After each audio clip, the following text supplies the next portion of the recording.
बिस्मिल्लाहिर्रहमानिर्रहीम। अस्सलाम वालेकुम। आज 26 नवंबर बरोज़ हफ्ता हम बात करेंगे दो अहम इशूज़ के हवाले से।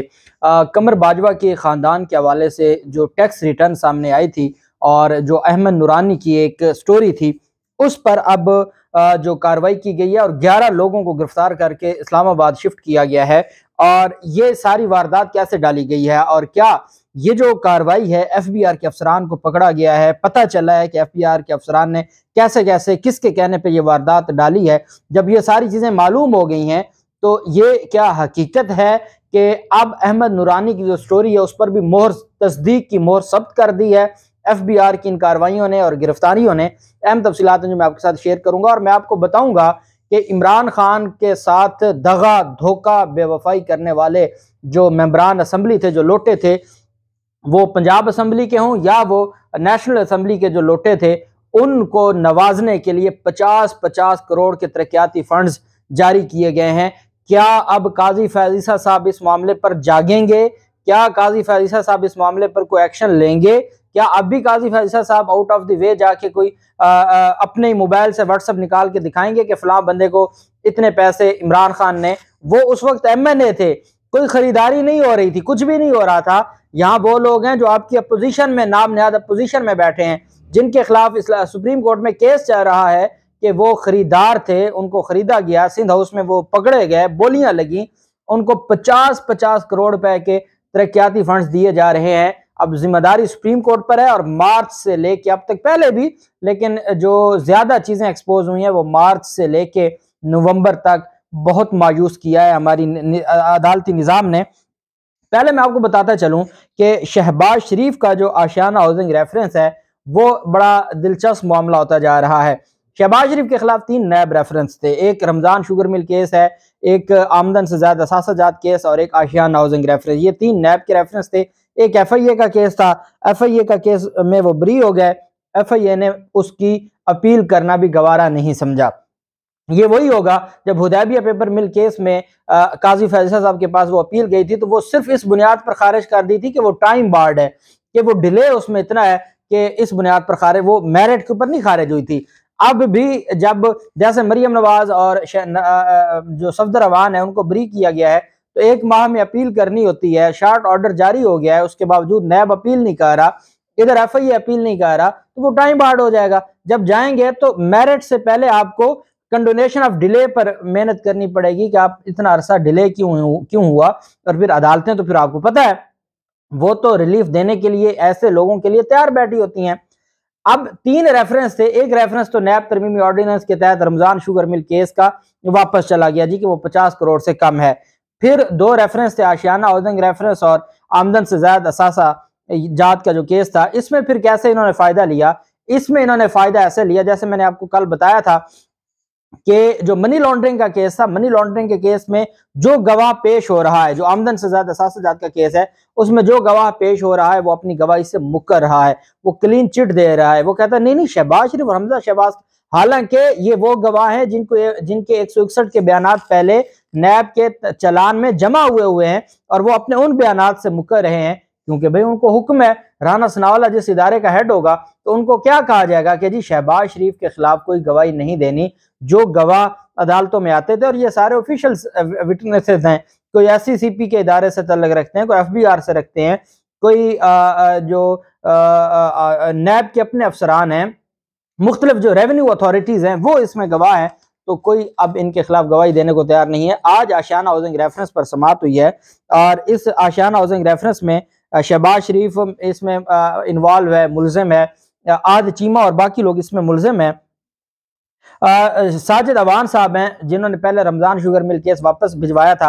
अब जब इनको पता है कि ये नैब तरमीमी ऑर्डिनेंस के तहत इसको वापस तो नहीं भिजवा सकते, तो अब वो नैब तरमीमी ऑर्डिनेंस के तहत ही चेयरमैन नैब की जो रस्सी है अपने हाथ में इन्होंने ली है, तो वो उसके जरिए फिर अपने आप को गवाहों को मैनेज करके या गवाहों को दबाव डाल के या उनको पैगाम दे दिया गया है, जैसे एफआईए ने पैगाम दिया था उस स्पेशल प्रोसिक्यूटर को कि अब एक वजीर आजम बन गया, एक वजीर आला बन गया, अब इनके खिलाफ कोई कार्रवाई नहीं होनी। तो अब यहाँ भी नैब को ये बता दिया गया है कि भाई इनके खिलाफ कार्रवाई नहीं करनी और नैब के गवाह मुकर रहे हैं और इस तरीके से ये अपने आप को ब्री करवाएंगे और कहेंगे हम तो मेरिट के ऊपर ब्री हुए हैं। वो कौन सा मेरिट है कि 6 माह पहले गवाह आपके खिलाफ बयान देता है और आपकी हुकूमत आने के बाद और इस नैब तरमीमी ऑर्डिनेंस के बाद जब नैब एक आज़ाद अदारा नहीं रहता, वो आपके हक में बयान देता है, तो फिर आप कहें जी कि आप तो बिल्कुल मेरिट के ऊपर ब्री हुए हैं। साजिद अवान साहब की अदालत में समाअत हुई, शहबाज शरीफ को हाजिरी माफ़ी मिल चुकी है, उनके नुमाइंदे अनवर हुसैन ने हाजिरी मुकम्मल करवाई। एहतसाब अदालत नंबर 5 है, वहाँ आज नैब के गवाहों ने पेश होना था, नैब का कोई गवाह अदालत में पेश ही नहीं हुआ और अदालत ने केस की समाअत बगैर किसी कार्रवाई के 10 दिसंबर तक मुलतवी कर दी। ये है जी शहबाज शरीफ के खिलाफ केस, और उसमें उसमें नैब का गवाह पेश हुआ था और उसने क्लीन चिट दे दी थी। यहाँ नैब का गवाह सिरे से पेश ही नहीं हुआ और 10 दिसंबर तक अदालत ने केस की समाअत को मुलतवी कर दिया। और दूसरी तरफ जो मामला है वो है अदम एतमाद का वोट देने वाले हर MNA को 50 करोड़ रुपए के फंड्स जारी किए गए हैं। वजारत मनसूबा बंदी ने वजारत मनसूबा बंदी जो एहसन इकबाल जिसका हेड है ने 4 माह में 87 अरब रुपए पार्लियामेंटेरियन की स्कीमों के लिए जारी किए हैं। जो कहते हैं कि हमारे पास जहर खाने को पैसा नहीं है, जो कहते हैं कि हम तो रियासत के बड़े वफादार हैं, जो कहते हैं कि हम तो मईशत ठीक करने आए हैं, 4 महीनों में वजारत मनसूबा बंदी ने 87 अरब रुपए के फंड्स जारी किए हैं। और अब एक बात बताएं, आप 50 करोड़ दे दें लोटों को, आप उनको भी दे दें, राजा रियाज को भी आपने 50, उसको तो आपने अरबों रुपए दे चुके हैं ना। इसी तरह जो दूसरा लोटा है पिशावर से, उनको भी आपने, जो चेयरमैन पब्लिक अकाउंट्स कमेटी है, उसको भी आपने बहुत पैसा खिला दिया, बाकियों को भी आपने बहुत पैसा दे दिया।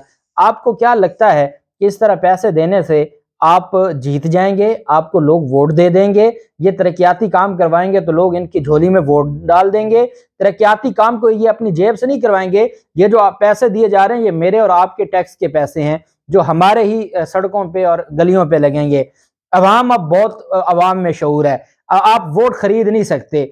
अब जो नौजवान है, अगर एक घर का बुजुर्गों की बात मान के आपको वोट देगा भी, तो उसके घर के जो 6 नौजवान हैं वो आपको वोट नहीं देंगे। उनको पता है कि आप लोटे थे, उनको पता है कि आपकी हैसियत क्या है और आपकी औकात क्या है। लेकिन मैं पूछना यह चाहता हूं कि काजी फैज ईसा साहब ने एक केस पर नोटिस लिया था जिसमें यह कहा गया था कि इमरान खान, अभी कुछ हुआ नहीं था, एक खबर चली थी कि इमरान खान जो अपने MNAs हैं उनको तरक्याती फंड्स दे रहे हैं, क्योंकि बल्दियाती जो इलेक्शन नहीं हुआ था और जो बल्दियाती पहला इलेक्शन हुआ था उनको मुअत्तल कर दिया गया था, बल्दियाती नुमाइंदों को। तो जब आपने तरक्याती काम करवाने होते हैं तो अपने MNAs और MPs के थ्रू करवाते हैं।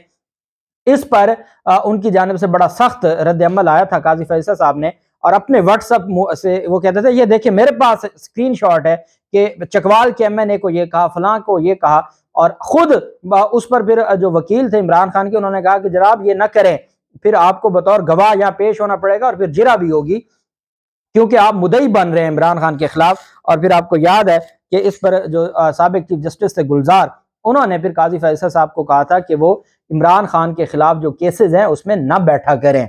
लेकिन अब देखना है कि क्या वो काजी फैज ईसा साहब या उमर अता बंदयाल साहब कोई एक्शन लेते हैं, चूंकि हमारे अदालती जो निज़ाम है बहुत मायूस किया है, कौम बहुत मायूस है।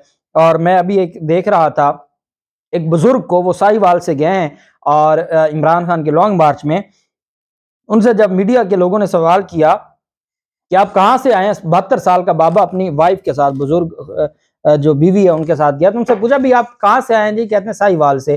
क्यों आए हैं? कहते जी इमरान खान के लिए आया हूँ। तो उन्होंने कहा इमरान खान क्या चाहता है? उसने कहा हमारे मुल्क में सबसे बड़ी जो मुल्क की तबाही है वो अदलिया की वजह से है। एक बुजुर्ग 72 साल का ये बात कह रहा है, तो आप देखें जो शऊर रखने वाले बाकी लोग हैं उस बुजुर्ग की तरह, तो क्या पूरी कौम नहीं समझती? इस वक्त तो पूरी कौम अल्हम्दुलिल्लाह शऊर आ गया है, तो वो जानते हैं कि अदालती निज़ाम का क्या तरीका है।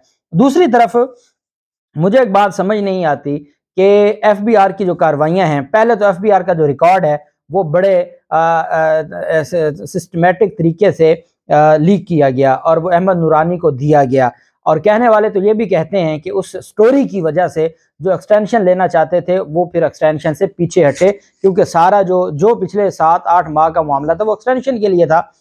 अब हुआ ये कि अहमद नूरानी की जो स्टोरी है वो उस वक्त पर आना, वो अहमद नूरानी जो माजी में मरियम नवाज के साथ खड़ा नजर आता है और वो साकिब निसार के खिलाफ भी स्टोरी कर चुका है, वो आसिम बाजवा के खिलाफ भी स्टोरी कर चुका है। तो वो ऐन उस वक्त पर जब इधर से एक वीडियो आती है और तस्नीम हैदर एक बयान देता है और इधर से अहमद नूरानी की स्टोरी आती है और फिर उस पर हम देखते हैं कि हुकूमत की जानिब से जो एक्शन शुरू किया जाता है, हुकूमत और FBI ये सारी चीज़ें, क्योंकि जब भी ऐसे कोई मामलात हों तो कभी वाजे सामने नहीं आके किया जाता, वो खामोशी से अपने मामलात को देखते हैं और जो इन्वेस्टिगेशन होती है और वो सारी चीज़ें देखते हैं।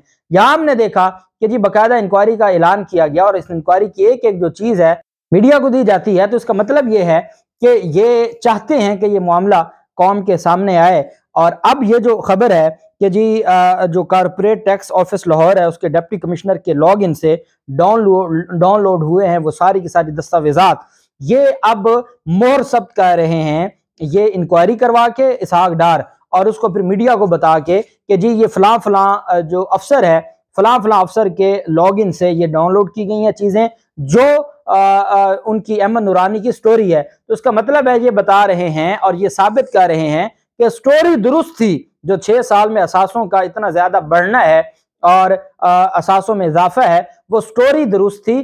क्यों स्टोरी लीक की गई और जो इनकम टैक्स ऑर्डिनेंस है उसकी खिलाफ वर्जी की गई और जो टैक्स रिटर्न की तफसीलात हैं चूंकि वो लीक की गई, इस बुनियाद पर यह कार्रवाई की जा रही है। लेकिन साथ ही ये जो नवाज शरीफ हुकूमत है वो ये भी साबित कर रही है कि स्टोरी दुरुस्त थी।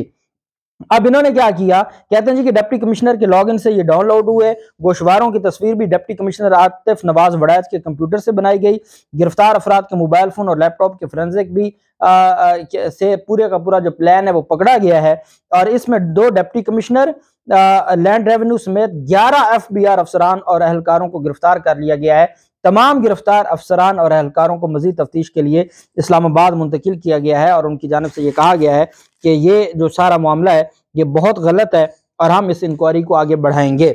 और एक एक चीज मीडिया को भी बताई जा रही है, तो ये तो अब देखना होगा। देखें जी, ये बड़ों की लड़ाई है, बड़े जाने। और हम तो ये समझते हैं कि काजी फैसला साहब की जब बारी आई थी तो काजी फैसला साहब ने सारा कुछ किया, अदालत में कमर बाजवा पे इल्जाम लगाए थे, इमरान खान पर इल्जाम लगाए थे, फरोग नसीम पर, शहजाद अकबर पर इल्जाम लगाए थे, रसीदें नहीं दी थी। और आज तक कौम ये समझती है कि वो सुप्रीम कोर्ट का जज था, रसीदें दे देता कोई क़यामत नहीं आ जानी थी। यहाँ भी जो मामलात है, नवाज शरीफ भी रसीदें देने को तैयार नहीं है, इसहाक डार भी रसीदें देने को तैयार नहीं है, कोई भी रसीदें देने को तैयार नहीं है। और जो रसीदें नहीं देगा कौम उसको वो तारीख में स्याह अल्फाज से उसका नाम लिखा जाएगा। अल्लाह पाक पाकिस्तान का हामी नासिर हो। बहुत शुक्रिया। अल्लाह हाफिज़। पाकिस्तान जिंदाबाद।